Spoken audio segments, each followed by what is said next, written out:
إن الحمد لله نحمده ونستعينه ونستغفر ونعوذ بالله من شرور أنفسنا وسيئات أعمالنا من يهده الله فلا مضل له ومن يضلله فلا هادي له وأشهد أن لا إله إلا الله وحده لا شريك له وأشهد أن محمدا عبده ورسوله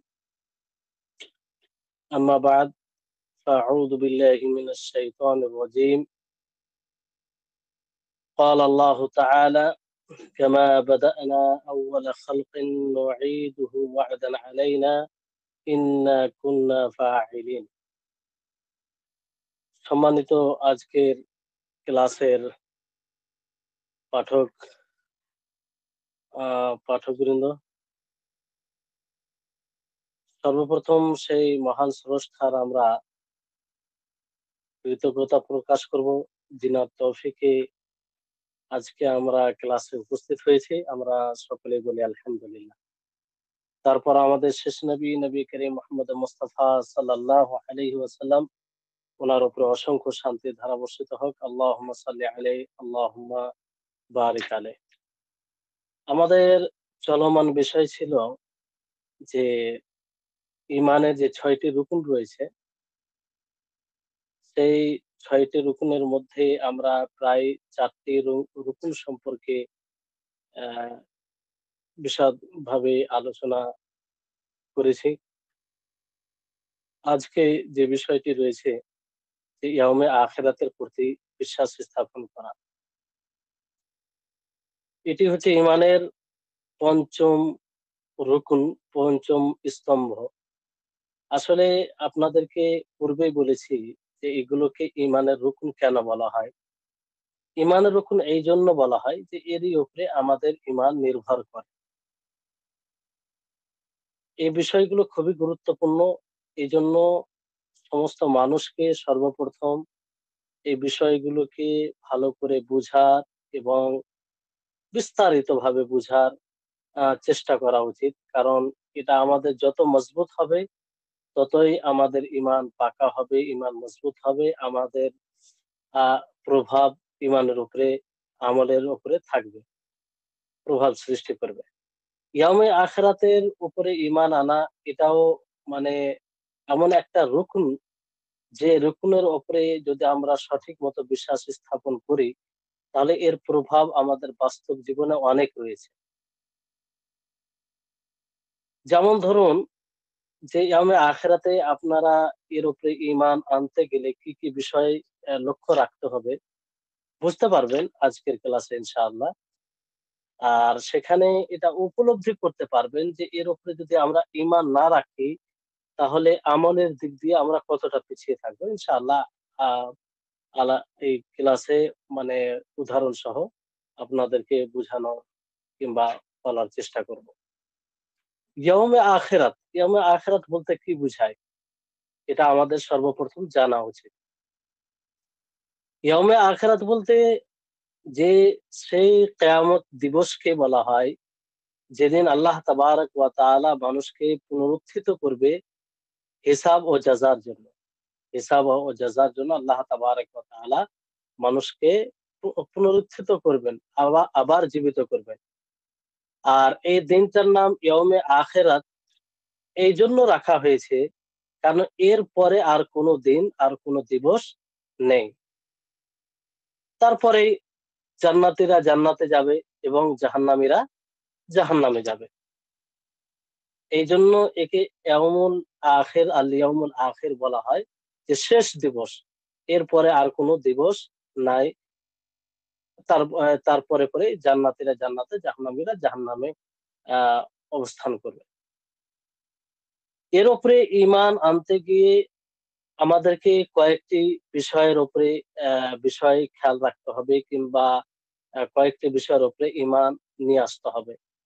সর্বপ্রথম হচ্ছে যে বাসের প্রতি ঈমান নিয়ে আসতে হবে। বাস বাস শব্দটা শব্দটা আমাদের সকলকে বুঝতে হবে। বাস বলা হয় যে যতগুলো লোক মারা যাবে সেই কিয়ামত দিবস পর্যন্ত সকলেই মারা যাবে, যতগুলো মাখলুক থাকবে সমস্ত মৃত মাখলুককে জীবিত করা কোন সময়? যে সময় সূরে ফুঁক দেওয়া হবে দ্বিতীয় ফুঁকে।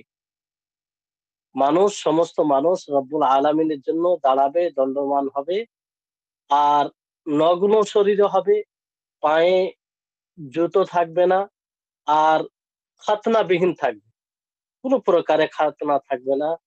মানে আমরা যে শরীয়তকে পালন করতে গিয়ে আহ প্রসঙ্গে যে এক ধরনের একটা চামড়া থাকে সেটাকে কেটে ফেলি, সে সেটা কাটা, মানে কাটা যুক্ত থাকবে না, বরং যেভাবে সৃষ্টি হয়েছে আসল আল্লাহ তাবারক ওয়া তাআলার যে তাখলিক রয়েছে সেই অবস্থাতেই থাকবে, শরীরে কোনো প্রকারে কাপড় থাকবে না। তো এই অবস্থায় মানুষ পুনরুত্থিত হবে, মানুষ আবার জীবিত হবে। আল্লাহ তাবারক ওয়া তাআলা বলেন যে কামা বাদানা আউওয়ালা খালকিন নুঈদুহু ওয়া'দান আলাইনা ইন্না কুন্না ফাঈলিন, যে যেমন ভাবে আমি প্রথম সৃষ্টি করেছি, এটা আমার উপরে আহ, প্রতিজ্ঞা রয়েছে আর আমি এটা করব। আল্লাহ তাবারক ওয়া তাআলা প্রথম যেমন সৃষ্টি করেছেন সেভাবে আবার আমাদেরকে পুনরায় সৃষ্টি করবেন, জীবিত করবেন। আর এই বাস, এটা কোরআন হাদিস দ্বারা প্রমাণিত, এবং সমস্ত মুসলিমদের এতে ইজমা রয়েছে, এতে কোনো প্রকারের সন্দেহ নেই। আল্লাহ তাবারক ওয়া তাআলা নিজেই কোরআনের সূরাতুল মুমিনুন এর 15-16 নম্বর আয়াতে বলেছেন, সুম্মা ইন্নাকুম বা'দা যালিকা লামাইয়িতুন, যে তোমরা এরপরে মৃত্যুবরণ করবে, মারা যাবে তোমরা। সুম্মা ইন্নাকুম ইয়াওমাল কিয়ামাতি তুবআসুন, যে তোমরা কিয়ামত দিবসে পুনরুত্থিত হবে, জীবিত হবে, তোমাদেরকে জীবিত করা হবে। তারপর নবী করিম মুহাম্মদ সাল্লাল্লাহু আলাইহি সাল্লাম বলেন যে ইহশারুন নাস ইয়াওমাল কিয়ামাতি হুফাতান গুরলান, যে মানুষকে কিয়ামত দিবসে নগ্ন করে একত্রিত করা হবে, ও তাদের কোনো খাতনা থাকবে না। তো হাদিস দ্বারা ও কোরআনের আয়াত দ্বারা এটা প্রমাণিত, এবং সমস্ত মুসলিম এর উপরে ইজমা করেছেন। আর পুনরুত্থিত হওয়া, মানুষের আবার জীবিত হওয়া, এটা আল্লাহ তাবারক ওয়া তাআলার হিকমতের দাবি। এটা আসলে আল্লাহ তাবারক ওয়া তাআলার হিকমতের দাবি, যে আল্লাহ তাবারক ওয়া তাআলা এই মখলুককে সৃষ্টি করেছেন। তো সে মখলুকের আবার একটা একত্রিত হওয়ার সময় হবে, একত্রিত হওয়ার জায়গা হবে, যেখানে আল্লাহ তাবারক ওয়া তাআলা বান্দাদেরকে তার কর্মের ফল দেবেন। কারণ আল্লাহ তাবারক ওয়া তাআলা শরীয়তের মুকাল্লাফ করেছেন বান্দাদেরকে, আল্লাহ তাবারক ওয়া তাআলা শরীয়তের মুকাল্লাফ করেছেন, ওয়াজিব করেছেন, আবশ্যিক কতগুলো জিনিস পালন করতে বাধ্য করেছেন। তো বাধ্য মানে ওয়াজিব করেছেন, তো এর তো অবশ্যই আল্লাহ তাবারক ওয়া তাআলা এর বদলা দিবেন। আর এটা কি করে হতে পারে যে যে মহান আল্লাহ তাবারক ওয়া তাআলা সব দিক দিয়েই পরিপূর্ণ, কোনো দিক দিয়ে ত্রুটি নেই আল্লাহর মধ্যে, সেই আল্লাহ মানুষকে সৃষ্টি করে মানুষ কর্ম করবে আর তার বদলা আল্লাহ তাআলা দিবে না? এটা কি করে হতে পারে? এটা তো পরিপূর্ণতা নয়। তো আল্লাহ তাবারক ওয়া তাআলা যে মানব জাতিকে, মখলুককে পুনরুত্থিত করবেন, এটা আল্লাহ তাবারক ওয়া তাআলার হিকমতের দাবি। আল্লাহ তাবারক ওয়া তাআলার একটি নাম রয়েছে হাকিম। তিনি হাকিম, তিনি হিকমতওয়ালা। অতএব তিনার প্রত্যেকটি কর্ম, প্রত্যেকটি আহ ওনার দিকে যা নিসবত করা হবে সেটা হিকমতে পরিপূর্ণ করা হবে, সেটা হিকমতে পরিপূর্ণ হবে। আল্লাহ তাবারক ওয়া তাআলা বলেন সূরা মুমিনুনের 115 নম্বর আয়াতে, আফা হাসিবতুম আন্নামা খলাকনাকুম আবাসা ওয়া আন্নাকুম ইলাইনা লা তুরজাউন, যে তোমরা কি ভেবেছো যে আমি তোমাদেরকে অনর্থক সৃষ্টি করেছি, অহেতুক সৃষ্টি করেছি, যার কোনো উদ্দেশ্য নেই, আর তোমরা আমার দিকে ফিরে আসবে না? আল্লাহ তাবারক ওয়া তাআলার বাচন ভঙ্গি, আল্লাহ তাবারক ওয়া তাআলার কালাম বাণী দেখেন, যে আফা হাসিবতুম আন্নামা খলাকনাকুম আবাসা ওয়া আন্নাকুম ইলাইনা লা তুরজাউন, যে তোমরা কি ভেবেছো যে আমি তোমাদেরকে অনর্থক সৃষ্টি করেছি এবং তোমরা আমার দিকে ফিরে আসবে না। তাহলে এখানে আল্লাহ তাবারক ওয়া তাআলা স্পষ্ট করে দিলেন যে তোমাদেরকে আমি অনর্থক সৃষ্টি করিনি, এর পিছনে উদ্দেশ্য রয়েছে যে তোমরা আমার ইবাদত করবে, আমার দাসত্ব করবে, আমার কাছেই মাথা নত করবে, এবং এর পরিবর্তে কি হবে? এর পরিবর্তে তোমাদেরকে এর পরিবর্তে তোমাদের বদলা দেওয়া হবে। এই হচ্ছে বিষয়। তারপরে আল্লাহ তাবারক ওয়া তাআলা নবী আল্লাহ তাবারক ওয়া তাআলা নবী করিম মুহাম্মদ সাল্লাল্লাহু আলাইহি ওয়াসাল্লামকে সম্বোধন করে বলেন যে ইন্নাল্লাযী ফারাদা আলাইকাল কুরআনা লারাদ্দুকা ইলা মাআদ, যে আল্লাহ তাবারক ওয়া তাআলা আপনার উপরে এই কোরআনকে বিধান হিসাবে ফরজ করেছেন, আর আপনাকে ফিরিয়ে নিয়ে আসবে সেই মাআদ, যে প্রত্যাবর্তন স্থান রয়েছে সেখানে। তাহলে আল্লাহ তাবারক ওয়া তাআলা এই আয়াতও এটা স্পষ্ট করে দিলেন। তো এর অনেক দলিল রয়েছে, এর অনেক দলিল রয়েছে। তারপরে দ্বিতীয় যেটা বিষয়, যে আমাদের দ্বিতীয় বিষয় যেটা খেয়াল রাখতে হবে এই পঞ্চম রুকুনের উপরে ঈমান নিয়ে আসতে।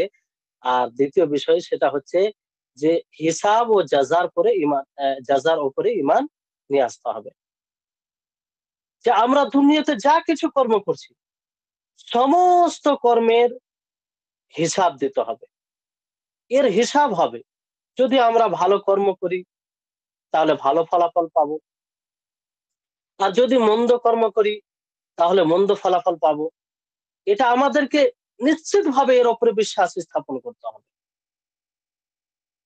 কারণ কোরআন হাদিসের অনেক দলিল আছে, অসংখ্য দলিল আছে, যেগুলো এটাই প্রমাণ করে যে আমরা যা কিছু করি না কেন এর আমাদেরকে জবাবদিহি হতে হবে। আল্লাহ তাবারক ওয়া তাআলা সূরাতুল গাশিয়ার 25-26 নম্বর আয়াতে বলেন ইন্না ইলাইনা ইয়াবাহুম সুম্মা ইন্না আলাইনা হিসাবাহুম। এখানে আল্লাহ তাআলা স্পষ্ট করেছেন যে তোমাদেরকে আমার কাছে ফিরে আসতে হবে এবং তোমাদেরকে আমার কাছে কি করতে হবে? হিসাব দিতে হবে। আল্লাহ তাআলা সূরা আনআমের 160 নম্বর আয়াতে বলেন মান জাআ বিল হাসানাতি ফালাহু আশরু আমসালিহা ওয়া মান জাআ বিস সাইয়্যাতি ফালা ইউজজা ইল্লা মিথলাহা ওয়া হুম লা ইউজলামুন। যে ব্যক্তি সৎ কর্ম করবে, ভালো কর্ম করবে, তার জন্য 10 এবং তার মতো আরো বেশি তাকে নেকি দেওয়া হবে। আর যে ব্যক্তি মন্দ কর্ম করবে তাকে সেই মন্দ কর্ম যতটা করেছে ততটাই তাকে তার বদলা দেওয়া হবে, আর তাদের উপরে জুলুম করা হবে না। তাহলে এটাও স্পষ্ট, এখানে আল্লাহ তাবারক ওয়া তাআলা স্পষ্ট করেন। আল্লাহ তাআলা আরো সূরাতুল আম্বিয়া 47 নম্বর আয়াতে বলেন ওয়া নাযাউল মাওয়াজিনাল কিসতা লিয়াউমিল কিয়ামাতি ফালা তুযলামু নাফসুন শাইআ ওয়া ইন কানা মিসকালা হাববাতিন মিন খারদালিন আতাইনা বিহা ওয়া কাফা বিনা হাসিবিন। যে আমি মিজান সেদিন কায়েম করব, আর কিয়ামতের দিন সেদিন কারো উপরে জুলুম করা হবে না, অন্যায় করা হবে না। সে সরিষা দানা পরিমাণও অনুপরিমাণও কারো উপরে জুলুম করা হবে না। যে যতটুকু কর্ম করবে, যদি সরিষা দানা সমতুল্য কেউ কর্ম করে থাকে অবশ্যই সেটা সে পাবে। ওয়াকাফা বিনা হাসিবিন, এবং আমি যথেষ্ট হিসাবের। তাহলে আল্লাহ তাবারক ওয়া তাআলা এই আয়াতে স্পষ্ট করে দিলেন যে প্রত্যেকটা মানবকে তাকে তার কর্মের হিসাব দিতে হবে। তার যদি ভালো কর্ম থাকে তাহলে সেই ভালো কর্মের ফলাফল পাবে, আর যদি মন্দ কর্ম থাকে তাহলে সে মন্দ ফলাফল পাবে। সম্মানিত পাঠকগণ, একবার চিন্তা করে দেখুন যে আমরা যদি দৃঢ় বিশ্বাস রাখি, মজবুত ভাবে বিশ্বাস রাখি, কোনো প্রকারের এতে সন্দেহ না থাকে, তাহলে অবশ্যই আমরা যে কোনো কাজ করি না কেন, সে কাজের পূর্বে আমরা ভাববো, চিন্তা করব, ভেবে দেখব যে আমি যে কাজটি করছি সেই কাজের যদি সেটা আল্লাহর, সেই কাজ দ্বারা আল্লাহর অবাধ্যতা হয়, আল্লাহর নাফরমানি হয়, রাসূলের নাফরমানি হয়, তো আল্লাহকে তো আমাকে আল্লাহর নিকটে তো আমাকে হিসাব দিতে হবে, আমি সেদিন কি হিসাব দিব? তাহলে সে সেই গুনাহ থেকে বিরত থাকবে এবং কল্যাণমূলক কাজ থাকলে সে সে কাজটি সে করবে, যে আমি তো এর ফলাফল একদিন পাবো।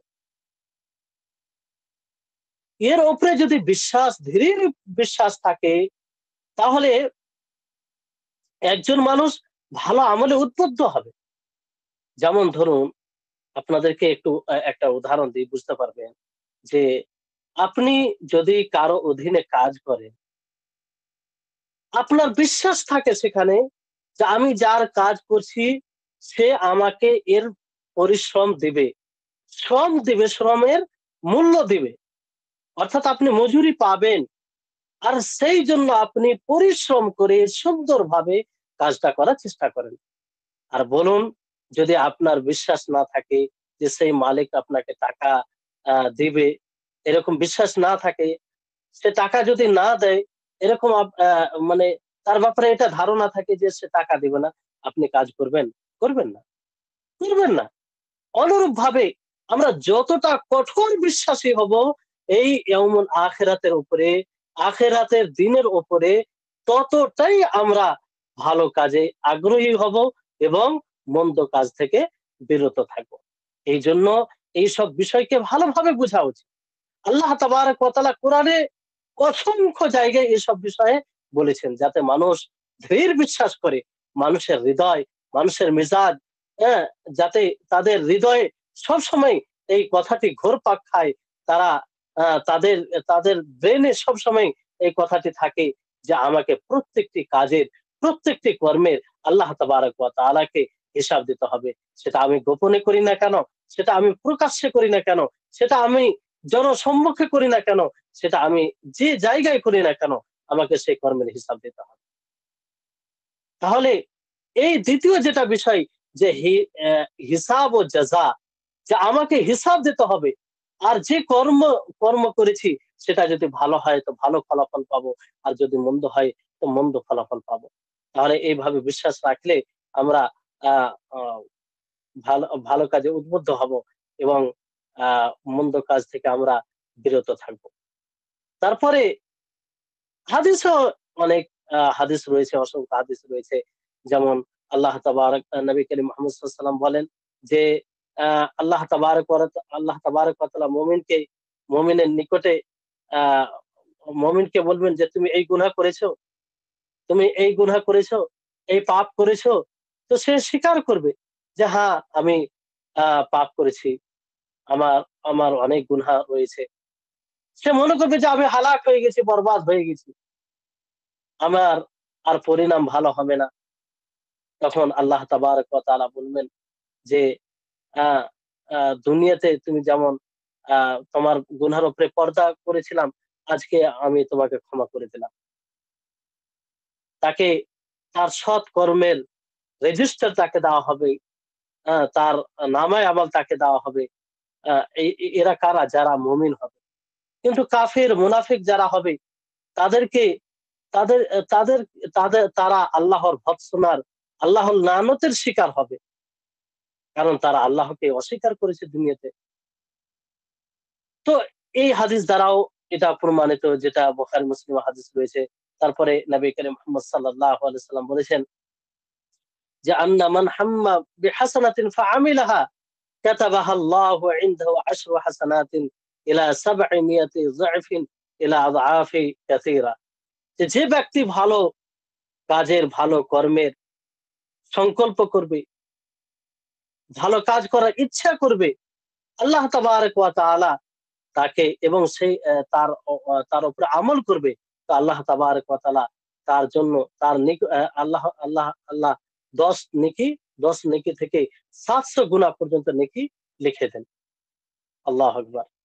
কিন্তু যে ব্যক্তি মন্দ কর্ম করার নিয়ত করে, সংকল্প করে এবং তার উপরে আমল করে, তা আল্লাহ তাবারক ওয়া তাআলা তার জন্য একটাই মন্দ গুনাহ লিখে থাকেন। আল্লাহু আকবার। আল্লাহ তাবারক ওয়া তাআলা কি দয়ালু, যে নেকির ক্ষেত্রে তার জন্য 10 থেকে 700 গুনাহ পর্যন্ত আল্লাহ তাবারক ওয়া তাআলা লেখেন। আর মন্দ কর্মের ক্ষেত্রে আল্লাহ তাবারক ওয়া তাআলা তার জন্য একটাই গুনাহ লেখেন। তাহলে এখান থেকে কি স্পষ্ট হচ্ছে? এখান থেকে স্পষ্ট হচ্ছে যে আমরা যে কোনো কাজ করি না কেন, যে কোনো কর্ম করি না কেন, তার আমাদেরকে হিসাব দিতে হবে এবং তার আমরা বদলা প্রতিদান পাবো। তারপর আর এই হিসাব ও জাযার উপরে আমলের আমলের যে হিসাব হবে এবং এর প্রতিদান দেওয়া হবে, এটা আল্লাহ তাবারক ওয়া তাআলার হিকমতের দান। এটা আল্লাহ তাবারক ওয়া তাআলার হিকমতের বাইরে নয়, বরং হিসাব জাযা না হওয়াটাই আল্লাহ তাবারক না হওয়াটাই এটা হিকমতবিহীন আমল।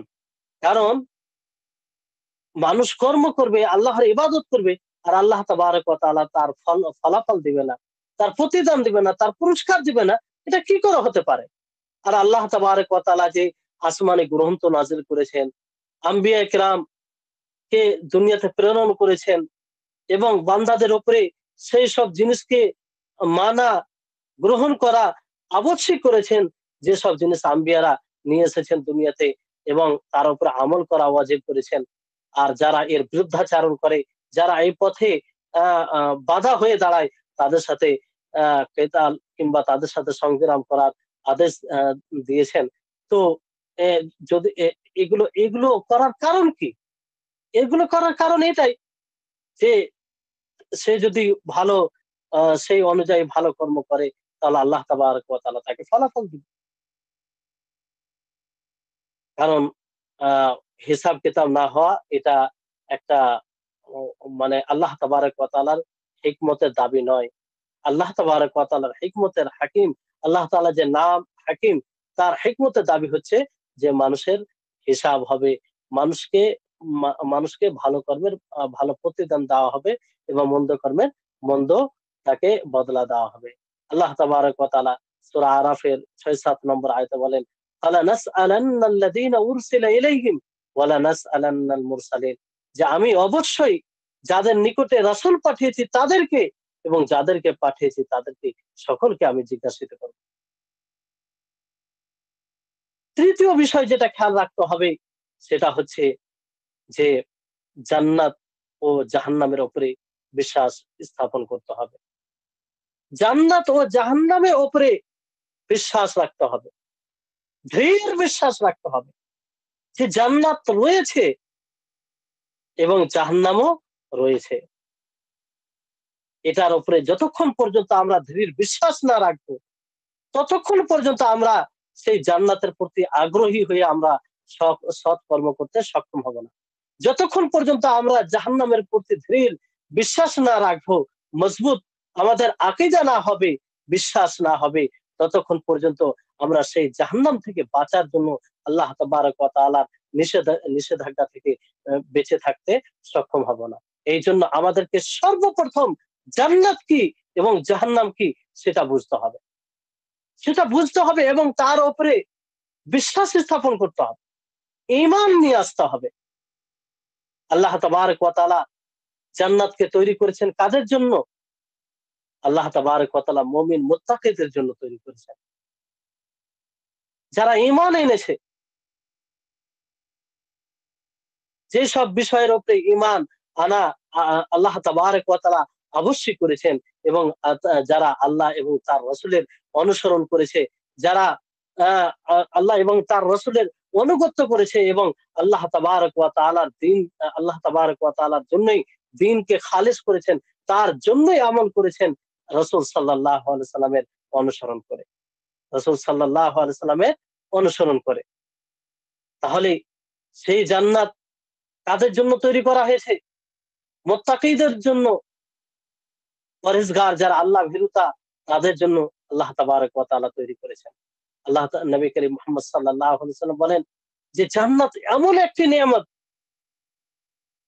যে নিয়ামত সম্পর্কে বলা হয়েছে যে মা লা আইনা রাআত, যে জান্নাতকে না কোনো চর্মচক্ষু দেখেছে, ওয়ালা উযুনা সামিআত, না কোনো চর্ম কান কর্ণ সেটা শুনেছে, ওয়ালা খাতারুন আলা কালবি বাশার, না মানুষের হৃদয় সেটা ভেবে দেখেছে যে এত যেখানে এত বড় বড় নিয়ামত রয়েছে, যেটা আমরা দুনিয়া থেকে কল্পনা করতে পারি না। আমরা দুনিয়াতে একটু কিছু সুখে থাকলে নেয়ামতে থাকলে সেটাকে বিশাল মনে করি, কিন্তু সেটা পরিপূর্ণ নেয়ামত নয়, পরিপূর্ণ সেটা শান্তিদায়ক নয়। দেখবেন দুনিয়াতে দুনিয়াতে যারা যাদেরকে আমরা যাদের সম্পর্কে আমরা এটা ভাবি যে তারা খুব নেয়ামতে আছে, তারাও কষ্টে থাকে, তারা অন্য দিক দিয়ে কষ্ট থাকে, তাদের কষ্টের ধরন আলাদা থাকে, তারাও অশান্তি, তাদের মধ্যে অশান্তি বিরাজ করে। কিন্তু জান্নাত এমন একটি নিয়ামত, এমন একটি নিয়ামত যেটা মুমিনদের জন্য উপহার হবে, যেটা মুত্তাকিদের জন্য উপহার হবে, যেটা আল্লাহ এবং তার রাসূলের বিশ্বাস স্থাপনকারীদের জন্য উপহার স্বরূপ দেওয়া হবে। সেই জান্নাত সম্পর্কে নবী করিম মুহাম্মদ সাল্লাল্লাহু আলাইহি ওয়াসাল্লাম বললেন যে মা লা আইনা রাআত, যে সেই জান্নাতকে না কোনো চর্মচক্ষু দেখেছে, না কোনো কান শুনেছে, না কোনো হৃদয়ে সেটার ব্যাপারে ভাবনা কিংবা সেটা কল্পনা করতে পারে। আল্লাহ তাবারক ওয়া তাআলা বলেন, ইন্নাল্লাযীনা আমানু ওয়া আমিলুস সালিহাতি উলাইকা হুম খায়রুল বারিয়্যা জাযাউহুম ইনদা রাব্বিহিম জান্নাতু আদনিন তাজরি মিন তাহতিহা আল-আনহারু খালিদিনা ফিহা আবাদা রাদিয়াল্লাহু আনহু ওয়া রাদু আন যালিকা লিমান খাশিয়া রাব্বাহ। সূরা বাইয়িনার ৭ থেকে ৮ নম্বর আয়াত। যে নিশ্চয় যারা ঈমান এনেছে ও সৎ কর্ম করেছে, উলাইকা হুম খায়রুল বারিয়্যা, তারা মাখলুকের মধ্যে সর্বশ্রেষ্ঠ শ্রেষ্ঠ মাখলুক। জাযাউহুম ইনদা রাব্বিহিম, তাদের বদলা তাদের রবের নিকটে রয়েছে জান্নাত, এমন বাগান, এমন জান্নাত, হ্যাঁ, যে যার তলদেশে নহর প্রবাহিত হবে, খালিদিনা ফিহা আবাদা, যেখানে তারা চিরস্থায়ী থাকবে। রাদিয়াল্লাহু আনহুম ওয়া রাদু আন, আল্লাহ তাবারক আল্লাহ তাবারক ওয়া তাআলা তাদের প্রতি সন্তুষ্ট এবং তারা আল্লাহর প্রতি সন্তুষ্ট। যালিকা লিমান খাশিয়া রাব্বা, এটা তাদের জন্য যারা রবকে ভয় করে। তাহলে এখানে আল্লাহ তাবারক ওয়া তাআলা স্পষ্টভাবে ঘোষণা করে দিয়েছেন যে যারা ঈমান আনবে ও সৎ কর্ম করবে, তাদের বদলা হচ্ছে জান্নাত, তারা উপহার স্বরূপ পাবে জান্নাত। তাহলে যদি আমরা সৎকর্ম করি, তাহলে তো এর উপযুক্ত হব। আমাদেরকে সৎকর্ম করতে হবে। উইদ্দাত লিল মুত্তাকিন, এই জান্নাতকে তৈরি করা হয়েছে মুত্তাকিদের জন্য, পরহেজগারদের জন্য, যারা আল্লাহর ভয় ভীতি অবলম্বন করে। প্রত্যেকটা কর্ম করার আগে সে ভাবে যে এই কর্ম দ্বারা আল্লাহ তাবারক ওয়া তাআলা অসন্তুষ্ট হবে না তো, এটা ভাবনা চিন্তা করে সে কাজটি করে। এটা মুমিনের বৈশিষ্ট্য হবে, তাহলে সে জান্নাত লাভ করতে পারবে। আল্লাহ তাবারক ওয়া তাআলা সূরা সাজদার ১৭ নম্বর আয়াতে বলেন, ফালা তা'লামু নাফসুম মা উখফিয়া লাহুম মিন কুররাতি আয়ুন জাযাআম বিমা কানু ইয়া'মালুন। এখানে আল্লাহ তাবারক ওয়া তাআলা যে কর্মের ফলাফল তাদের এমন দিবে যেটা তাদের চক্ষুকে শীতল করবে, যেটা কোনো নফস, কোনো আত্মাই জানে না।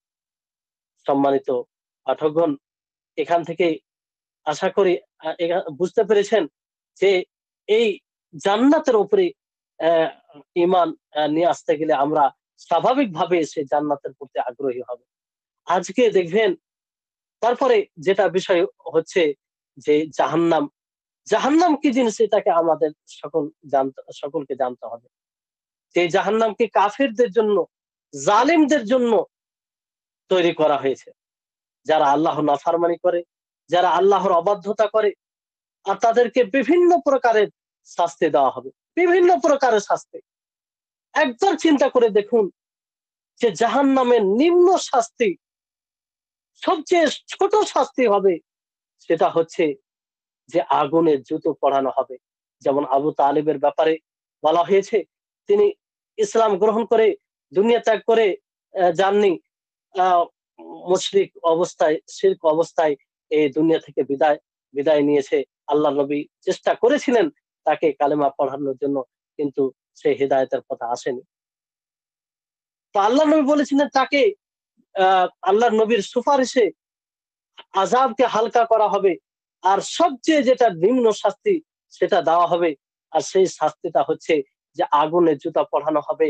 আর সেই জুতা পড়ার কারণে তার মাথার ব্রেন, যেমন ভাত রান্না করে ভাত টকবক টকবক করে, সেইভাবে তার মাথার ব্রেনের অবস্থা হবে, তার মাথার অবস্থা হবে। আল্লাহু আকবার।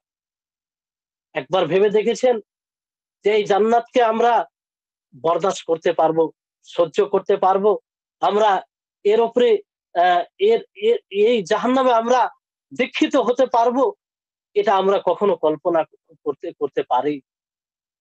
যদি কল্পনা না করতে পারি, তাহলে আমরা এমন কর্ম কেনই করি? সেটা অবিরত ভাবে করে যায়, অথচ সেই আমলগুলো, সেই কর্মগুলো জাহান্নামে নিয়ে যাবে। ওই ধরনের কর্ম করা মানেই এটা যে আমরা ঠিক মতো জাহান্নামকে বুঝি না, ঠিক মতো জাহান্নামের উপরে ঈমান নিয়ে আসতে পারেনি, ঠিক মতো জাহান্নামকে না বুঝার কারণে জাহান্নামের ভয় আমাদের হৃদয়ে আসেনি। বড় আক্ষেপ হয়, বড় দুঃখ হয় যে যখন মানুষের সামনে জান্নাতের কথা বলা হয়, জাহান্নামের কথা বলা হয়, তা সত্ত্বেও মানুষের মধ্যে কোনো পরিবর্তন আসে না। কেন? এর কারণ হচ্ছে এটাই যে আমরা এর উপরে সঠিকভাবে এখন পর্যন্ত ঈমান আনতে পারিনি, এখন পর্যন্ত বিশ্বাস রাখতে পারেনি। সাহাবীদের ব্যাপারে এসেছে যে তিনারা এমন ভাবে জান্নাত ও জাহান্নামের উপরে বিশ্বাস রাখতেন, বলতেন যে যদি জান্নাত আমাকে দেখিয়ে দেওয়া হয়, জাহান্নাম আমাকে দেখিয়ে দেওয়া হয়, তারপরে যতটা বিশ্বাস হবে তার থেকে বেশি এখন আমি বিশ্বাস করি। আল্লাহু আকবার! কিভাবে সাহাবায়ে কেরাম এই জান্নাত জাহান্নামকে বিশ্বাস করতেন? তাহলে এই জাহান্নাম শুনে আমাদের হৃদয়ে কম্পন আসবে, আমাদের হৃদয়ে ভয় আসবে, আমাদের হৃদয় এই এই আমাদেরকে আহ মানে উদ্বুদ্ধ করবে যেন আমরা সদা সর্বদা জাহান্নামী কর্ম থেকে বেঁচে থাকি। আল্লাহ তাবারক ওয়া তাআলা বলেন, ওয়াত্তাকুন নার আল্লাতী উইদ্দাত লিল মুত্তাকিন, যে তোমরা সেই জাহান্নাম থেকে, সেই অগ্নি থেকে তোমরা বাঁচো, যেই জাহান্নামকে কাফেরদের জন্য তৈরি করা হয়েছে, আল্লাহর নাফরমানি বান্দাদের জন্য তৈরি করা হয়েছে। আল্লাহ তাআলা আরো বলেন, ইন্না আ'তাদনা লিয-যালিমিনা নারান আহাতা বিহিম সুরাদিকুহা ওয়া ইয়াস্তাগীসু ইউগাসু বিমাইন কাল-মুহলি ইয়াশবিল উজুহ বি'সাশ শারাবু ওয়া সাআত মুরতাফাকা। যে আমি জালিমদের জন্য জাহান্নামকে তৈরি করেছি, যার প্রাচীরগুলো, যাদেরকে প্রাচীর দ্বারা বেষ্টন করা হবে, ঘিরে দেওয়া হবে, যখন তারা পানি চাইবে তাদেরকে পানি দেওয়া হবে, এত গরম পানি দেওয়া হবে, যেই গরম পানিতে তাদের চেহারা ঝলসে যাবে, তাদের চেহারা ঝলসে যাবে। আর এটা কতই মন্দ তাদের পানীয় হবে। আহ এই তাহলে একবার বুঝুন, যে বোঝার চেষ্টা করুন, একবার ভাবুন যে সেই জাহান্নামে এক মিনিটের জন্য নিজেকে নিজেকে রাখুন, কেমন কি অবস্থা হতে পারে আমাদের। আমরা কি সেই জাহান্নামকে সহ্য করতে পারবো? কোনো সময় নয়। পৃথিবীতে একটু যদি শরীরে কোনো জায়গায় একটু আগুন লাগে, তা আমাদের অবস্থা খারাপ হয়ে যায়, তার ব্যথায় ব্যথিত হয়ে যায়, কত কষ্ট হয়। যার যে আগুনে, যার শরীরে কোনো একটা অংশ আগুনে পুড়ে যায়, সে তো ব্যথিত হয়, আমরা দেখেও ব্যথা হয়, অথবা খুব কষ্ট হয়। তাহলে বলুন, সেই এত উত্তপ্ত জাহান্নামে আমরা কিভাবে দীক্ষিত হব? সেই জাহান্নামকে ভয় করতে হবে না? সেই জাহান্নামকে স্মরণ করে যে যে জাহান্নামী কর্ম আছে, সেগুলো থেকে তো আমাদের সকলকে বেঁচে থাকতে হবে। আর নবী করিম মুহাম্মদ সাল্লাল্লাহু আলাইহি ওয়াসাল্লাম হাদিসের মধ্যে বলা হয়েছে যে হুফফাতিল জান্নাতু বিল মাকারি, যে জান্নাতকে অপছন্দ জিনিস দ্বারা ঘিরে দেওয়া হয়েছে, অপছন্দ জিনিস দ্বারা। মানে আপনি সালাত কায়েম করবেন, আপনার আত্মা চাইবে না, আপনার কষ্ট হবে। এই যে শীতকাল এসেছে, শীতকালে আপনার ফজরে উঠতে মন হবে না, সেই গরম বিছানাতেই আপনাকে থাকতে মন হবে, আপনার জন্য সালাত পড়াটা আপনার কাছে অপছন্দনীয় হবে। কিন্তু আপনাকে জান্নাত পাওয়ার জন্য সেই শীতকালে সেই গরম বিছানা ছেড়ে আপনাকে সালাত আদায় করতে হবে।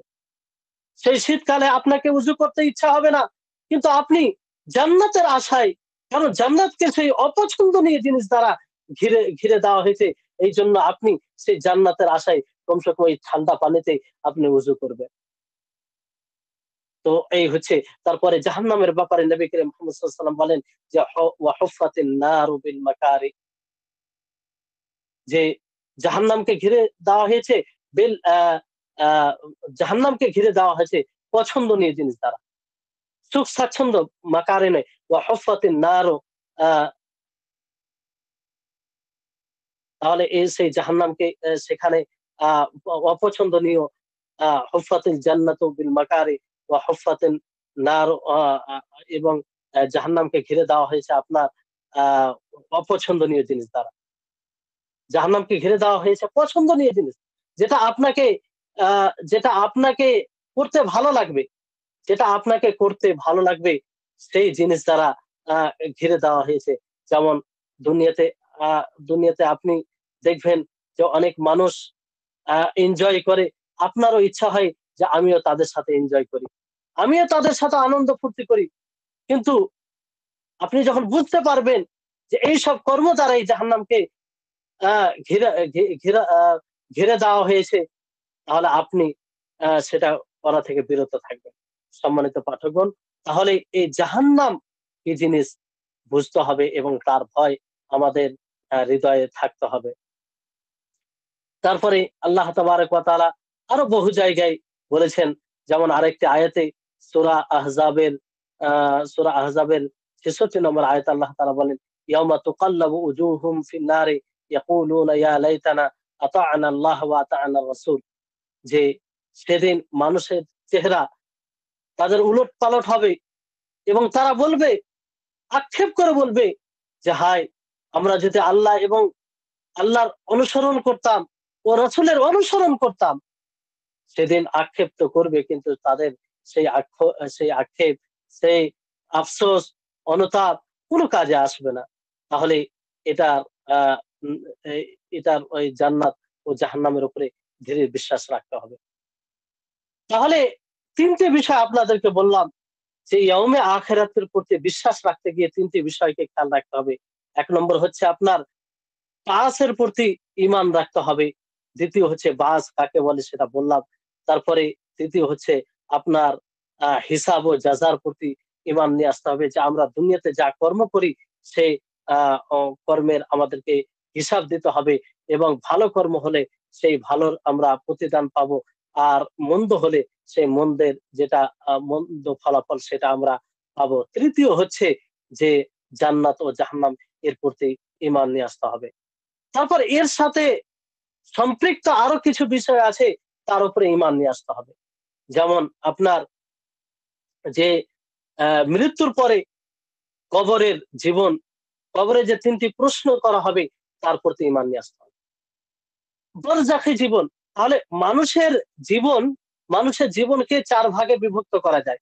একটা হচ্ছে মায়ের পেটের জীবন, যখন কোনো বাচ্চা পেটে জন্ম নেয় ১২০ দিন পরে, ৪ মাস পরে তার শরীরে রূহ ফুঁকে দেওয়া হয়, রূহ ফুঁকে দেওয়া হয়।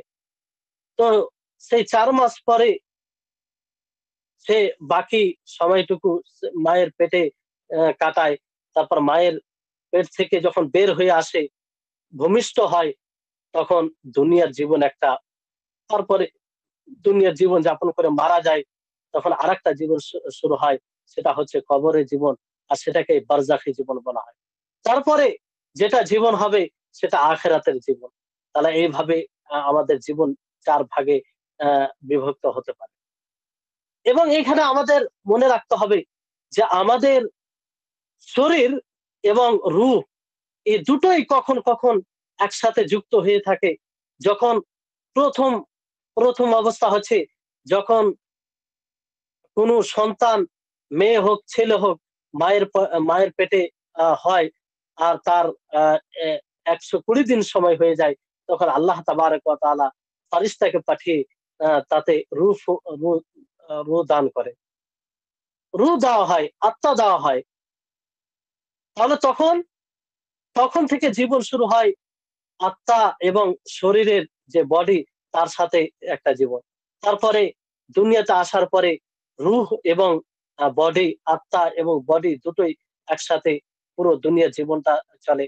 তারপর কবরে যখন মানুষকে দাফন করা হয়, দাফন করে যখন মানুষ চলে আসে, তখন ফারিস্তার মাধ্যমে সেই বডিতে আবার রূহকে ফিরিয়ে দেওয়া হয়, আত্মাকে ফিরিয়ে দেওয়া হয়, তখন তাকে প্রশ্ন করা হয়, এটা হয়।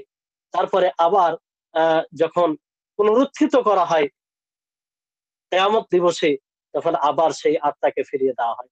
তাহলে এই ৫ জায়গায় আহ এইভাবে শরীর এবং রূহের সাথে সম্পর্ক থাকে। তো এর সাথে যেগুলো এর সম্পৃক্ত জিনিস, তার উপরে ঈমান নিয়ে আসতে হবে, সেটা হচ্ছে ফিতনাতুল কবর। কবরের ফিতনার উপরে বিশ্বাস রাখতে হবে। কবরের ফিতনা বলতে কি? কবরে যে পরীক্ষার সম্মুখীন হবে, যে ৩টি প্রশ্ন করা হবে, সেই তার প্রতি বিশ্বাস রাখতে হবে। ৩টি প্রশ্ন কি করা হবে? যে মান রব্বুকা, তোমার রব কি? মা দীনুকা, তোমার দিন কি? মান নবিয়ুকা, তোমার নবীকে, তোমার নবীকে। আর এই ৩টি প্রশ্নের উত্তর সেই ব্যক্তি দিতে পারবে যে দুনিয়াতে ঈমান নিয়ে আসে থাকবে এবং ঈমানের উপরে অবিচল থাকবে, আল্লাহর শরীয়ত অনুযায়ী সে জীবন যাপন করবে, সেই উত্তর দিতে পারবে। এটা এরকম বিষয় নয় যে আমি মুখস্থ করে নিলাম, আমি তো জানি রব আমার রব আল্লাহ এবং আমার দিন ইসলাম এবং আমার নবী মোহাম্মদ সাল্লাল্লাহু আলাইহি সাল্লাম, আর এটাই আমি উত্তর কবরে গিয়ে দিয়ে দেবো। জি না, এরকম বিষয় নয়। আপনি যেমন ভাবে এই শরীয়তকে নিজের জীবনে বাস্তবায়ন করবেন, তেমন ভাবে আপনি সেই ৩টি প্রশ্নের আপনি আহ উত্তর দিতে পারবেন। এটা আপনার আমলের উপরে নির্ভর করে। এই পরীক্ষার এই পরীক্ষায় সফলতা, আপনার সফলতা আপনার আমলের উপরে নির্ভর করে। আপনি যেমন আমল করবেন তেমনটাই আপনার সেখানে অবস্থা হবে। এই জন্য আহ, এই জন্য এই জন্য আমাদেরকে সদা সর্বদা সেই প্রথম যে অবস্থা হবে, প্রথম যে ধাপ হবে, পরকালে ধাপ, যে বারজাখী জীবন, হ্যাঁ, সেখানে আপনার ওই যে ৩টি প্রশ্ন, সেই ৩টি প্রশ্নে যাতে আমরা সঠিকভাবে উত্তর দিতে পারি, এই জন্য আমাদেরকে বেশি বেশি করে আমল করতে হবে, আল্লাহর পরিচয় লাভ করতে হবে, দ্বীনের পরিচয় লাভ করতে হবে, নবীর পরিচয় লাভ করতে হবে এবং এই ৩টি জিনিসের আল্লাহ তাবারক ওয়া তাআলার পরিচয় লাভ করে তার জন্য যা করণীয় আমাদের করতে হবে, তার অনুগত্য করতে হবে। আমাদের রসুলের পরিচয় লাভ করে তার রসুলের অনুগত্য করতে হবে। তিনি যে শরীয়ত আমাদের নিকটে নিয়ে এসেছে, সেটাকে নিজের জীবনে পরিপূর্ণভাবে বাস্তবায়ন করার চেষ্টা করতে হবে।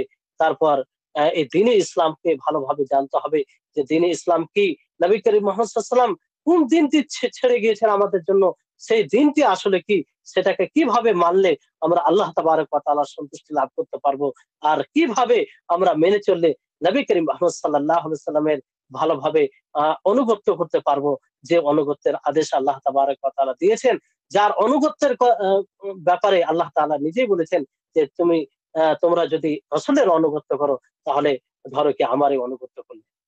তাহলে আহ, এইভাবে যারা নিজের জীবনকে অতিবাহিত করবে, তারাই এই ৩টি প্রশ্নের উত্তর দিতে পারবে। কিন্তু কাফের, তারা কি বলবে? তারা এটাই বলবে যে হা হা লা আদরি, হায় হায় আমি কিছুই জানি না। মুনাফিক কাফির যারা ইসলামের ব্যাপারে সন্দেহ পোষণ করে, ইসলামের কোন অংশকে ঘৃণা করে, ইসলামের ইসলামের সাথে শত্রুতা পোষণ করে, তাদের এই অবস্থা হবে কবরে। তাহলে এর উপরে দৃঢ় বিশ্বাস রাখতে হবে, এর উপরে দৃঢ় বিশ্বাস রাখতে হবে। আর এর জন্য জ্ঞানেরও দরকার আছে। এই জন্য যারা সঠিক উত্তর দিবে, তারা বলবে, তাদেরকে জিজ্ঞাসা করা হবে যে তুমি কেমন ভাবে উত্তর দিলে, সে বলবে যে কারাআতু কিতাব আল্লাহ, কারাআতু কিতাব আল্লাহ, যে আমি আল্লাহর কিতাব পড়েছি, আমি আল্লাহর কালাম পড়েছি, সেই কালাম পড়ার মাধ্যমে এটা জানতে পেরেছি, রাসূলের সুন্নাত পড়ে এটা জানতে পেরেছি, এই জন্য আমি এই উত্তরটা দিতে পারলাম। মানে আল্লাহর কালাম পড়ে সেটা নিজের জীবনে বাস্তবায়ন করেছি। আজকে আমরা না জ্ঞান রাখি, না আমল করি, তাহলে কিভাবে সেই ৩টি প্রশ্নের উত্তর দিতে পারবো? কিভাবে সম্ভব? তারপরে যে দ্বিতীয় বিষয় যেটা তার সাথে সম্পৃক্ত, যার উপরে ঈমান নিয়ে আসতে হবে, সেটা হচ্ছে কবরের আযাব। কবরের আযাব ও কবরের নেয়ামত, এর উপরে বিশ্বাস রাখতে হবে। অর্থাৎ কোন সৎ মানুষ যদি মারা যায়, ভালো মানুষ মারা যায়, মুত্তাকি পরহেজগার মানুষ মারা যায়, তাহলে তার কি হবে? আহ, আহ, তা সে নেয়ামত, আহ, কবরের জীবন তার নেয়ামতে পরিপূর্ণ জীবন হবে। আর যদি আল্লাহর অবাধ্য বান্দা হয়, আল্লাহ এবং তার রাসূলের অবাধ্যতা করে, নাফরমানি করে, তাহলে সেখানে কবরের জীবন তার আযাবে পরিপূর্ণ হবে। আল্লাহ তাবারক ওয়া তাআলা এই জন্য জালিম মুনাফিকিনদের ব্যাপারে, কাফেরদের ব্যাপারে বলেন, ওয়ালাউ তারা ইযি যালিমুনা ফি গামারাতিল মাউতি ওয়াল মালাইকাতু বাসিতু আইদিহিম আখরিজু আনফুসাকুমুল ইয়াউমা তুজজাউনা আযাবাল হুনি বিমা কুনতুম তাকুলুনা আলাল্লাহি গায়রাল হাক্কি ওয়া কুনতুম আন আয়াতিহি তাস্তাকবিরুন। সূরা আনআমের 23 নম্বর আয়াত। যে আপনি যদি দেখেন জালিমদেরকে মৃত্যুর যন্ত্রণায় আর ফেরেশতা নিজের হাতকে বাড়িয়ে বলবে যে তোমরা নিজের নফসকে, নিজের আত্মাকে বের করো, আজকে লাঞ্ছনা অপমান দায়ক তোমাদের শাস্তি দেওয়া হবে, কারণ তোমরা আল্লাহর ব্যাপারে বিনা হকে বিনা কারণে তোমরা কথা বলেছিলে, আর তোমরা তার আয়াত থেকে, তার নিদর্শন থেকে তোমরা অহংকার করেছিলে। তাহলে এখানেও কবরে আসলে এখানে আযাবুল হুন যেটা বলা হয়েছে, সেটা হচ্ছে কবরে আযাব। তারপর আল্লাহ তাবারক ওয়া তাআলা ফিরআউনের বংশধরের ব্যাপারে বলেন যে আন-নারু ইউরাদুনা আলাইহা গুদুওয়া ওয়া আশিয়্যা ওয়া ইয়াওমা তাকুমুস সাআতু আদখিলু আলা ফিরআউনা আশাদ্দাল আযাব। যে জাহান্নামকে সকাল সন্ধ্যা পেশ করা হবে তাদের নিকটে। সেদিন কিয়ামত কায়েম হবে আর বলা হবে যে এই আলে ফিরআউনকে, ফিরআউনের বংশধরকে কঠিনতর শাস্তিতে প্রবেশ করো, দেখে নিক্ষেপ করো। তাহলে কবরের আযাব, যে যারা কাফের হবে, যারা মুনাফিক হবে, তারা তাদেরকে তারা শাস্তির সম্মুখীন হবে, এটার উপরে আমাদেরকে বিশ্বাস রাখতে হবে পরিপূর্ণভাবে। তারপরে আজান দিয়ে দিছিল। আচ্ছা আচ্ছা, তো হ্যাঁ হ্যাঁ, তো এইভাবে অসংখ্য দলিল আছে। তারপরে আরো দলিল কিছু আছে, ইনশাআল্লাহ কথা পূর্ণ করে আগে আমরা ইনশাআল্লাহ আলোচনা করব। আরো কিছু এই রুকুন সম্পর্কে গুরুত্বপূর্ণ কথা রয়েছে, আগামীতে ইনশাআল্লাহ এটা পরিপূর্ণ করে তখন আমরা ইমানের যে ষষ্ঠম রুকুন রয়েছে, সেটা ভালো মন্দ ভাগ্যের প্রতি ইমান নিয়ে আসা, এটাও খুব গুরুত্বপূর্ণ।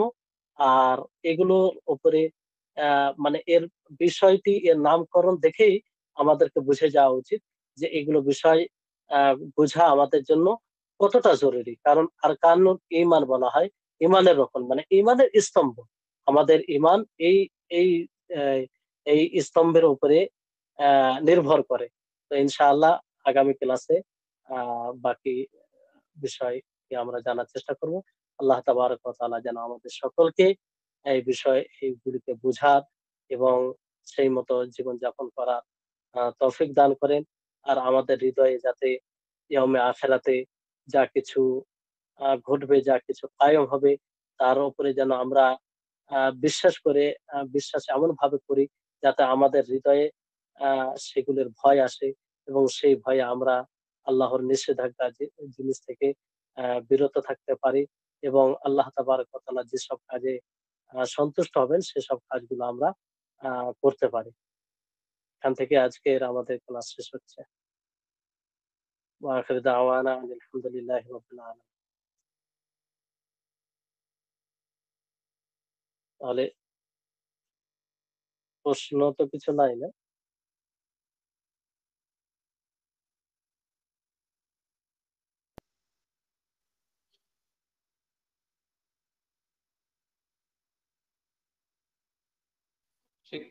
তাহলে আমরা সকলে দোয়াটি, হ্যাঁ বলেন। নেই, শেখ নেই, নেই। আচ্ছা আচ্ছা, সকলে আমরা দোয়াটি পাঠ করবো মজলিস শেষের। সুবহানাকা আল্লাহুম্মা ওয়া বিহামদিকা আশহাদু আল্লা ইলাহা ইল্লা আনতা আস্তাগফিরুকা ওয়া আতুবু ইলাইক।